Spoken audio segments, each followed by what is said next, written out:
বিসমিল্লাহির রহমানির রহিম। প্রিয় এসএসসি বিজ্ঞান বিভাগের ছাত্রছাত্রীবৃন্দ, আপনাদের জন্য খুবই গুরুত্বপূর্ণ একটি বিষয় বাংলাদেশ বিশ্ব পরিচয়। এ সাবজেক্টের মধ্যে দেখা গেছে physics, chemistry, higher math, biology এর মধ্যে A+ পেলেও এটার মধ্যে প্রায় সময় অনেক স্টুডেন্টের A+টা মিস হয়ে যায়। আর এর একমাত্র কারণ হচ্ছে সাবজেক্টটার প্রতি আসলে আপনাদের অবহেলা ভাব, অর্থাৎ গুরুত্ব কম দেয়া। তো আমি আপনাদেরকে বলবো, একটা সাবজেক্টে প্লাস মানে মিস হওয়া মানে গোল্ডেন প্লাস মিস হওয়া, যে কারণে কোনো বিষয়কে আপনি ছোটো করে বা খাটো করে দেওয়ার কোনো অবকাশ নেই। তো আমি প্রত্যেকটা সাবজেক্টের অলরেডিও দিয়ে দিয়েছি, সাজেশন দিয়ে দিয়েছি। তো আমার অফলাইনের স্টুডেন্টদের অনুরোধে আমি আপনাদের সামনে অফলাইন অনলাইন সবার জন্য এই বিষয়টারও কী করেছি, সাজেশন উপস্থাপন করার চেষ্টা করেছি। তো প্রথমে আমি আপনাদেরকে বলে রাখি, আমি যে প্রশ্নগুলো দিয়েছি এই প্রশ্নগুলো দয়া করে আপনারা গাইড বই থেকে আপনারা সলিউশন করবেন না। পূর্বের মতো আমি আপনাদেরকে পরামর্শ দেব, এই প্রশ্নগুলো আপনাদের মেন বই থেকে আপনারা সরাসরি নোট করবেন, নোট করে নিজে দিয়ে একবার ট্রাই করবেন, দেখবেন অনায়াসে প্রশ্নগুলোর উত্তর আপনি পেরে গেছেন। তো অধ্যায় 1 থেকে যে প্রশ্নগুলো নিয়ে এসেছি সেই প্রশ্নের 7টা প্রশ্ন রয়েছে। এই প্রশ্নগুলা বলার আগে আমি আপনাদেরকে বলবো, আপনি যে বাংলাদেশের যে বোর্ডের পরীক্ষার্থী হন না কেন, অবশ্যই বিগত 2024 সালে আপনার জন্য একটা প্রশ্ন এই বোর্ড থেকে মানে এই অধ্যায় থেকে এসেছে। ওই প্রশ্নটি আপনি নিজ অধ্যায়ের মানে নিজ বোর্ডের আপনি কি করবেন, আপনি বাদ দিবেন। বাদ দিলে থাকবে এখানে 7টা প্রশ্ন। যেমন মনে করেন গত বছর সিলেট বোর্ডে এই প্রশ্নটা কিন্তু এসেছে, স্বাধীনতা যুদ্ধে প্রেরণাদায়ক শক্তি হিসাবে গণ আন্দোলনের ভূমিকা বিশ্লেষণ করো। এটা 2024 সালে সিলেট বোর্ডে এসেছে। এখন সিলেট বোর্ডে যে শিক্ষার্থীরা রয়েছে, আপনারা এই প্রশ্নটা বাদ দিলে বাকি থাকে 6টা প্রশ্ন। এই 6টা প্রশ্ন থেকে মাস্ট বি আপনারা 2টা প্রশ্ন গ এবং ঘয়ের জন্য, অর্থাৎ 3 মার্ক এবং 4 মার্কের জন্য আপনারা পেয়ে যাবেন।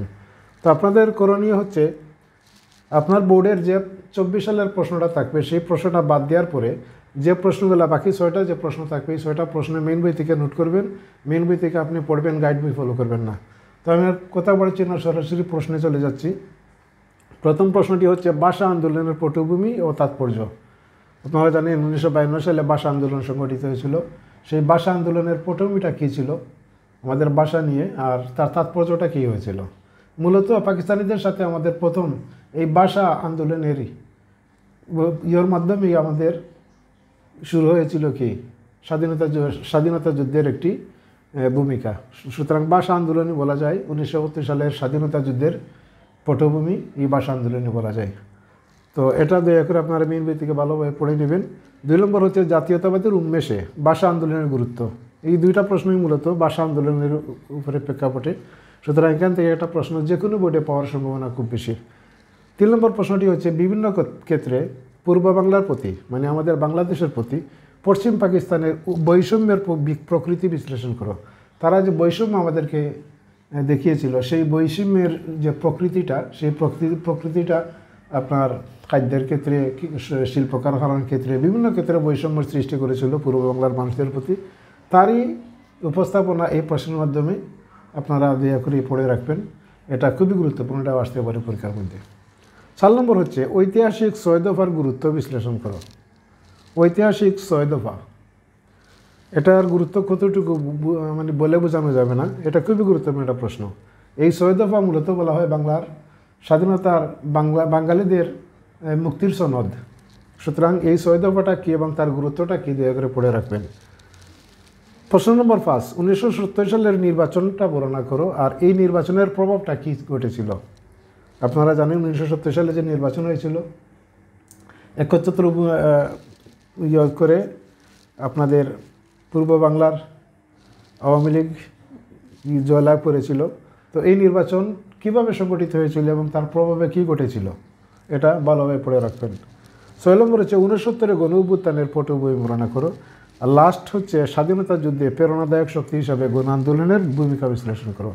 এই 7টা প্রশ্ন বাংলাদেশের আপনি যে বোর্ডের পরীক্ষার্থী হন না কেন, আমি চ্যালেঞ্জ করে বলতে পারি ইনশাল্লাহ এই 7 প্রশ্নের বাইরে আপনারা কোনো প্রশ্ন আসবে না।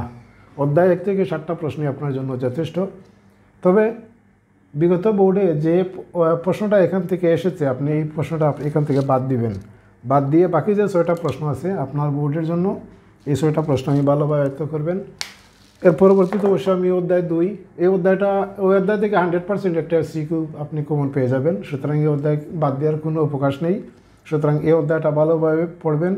এ প্রত্যাশা রেখে আজকের মতো এখানে বিদায় নিচ্ছি। আল্লাহ হাফিজ। আসসালামু আলাইকুম।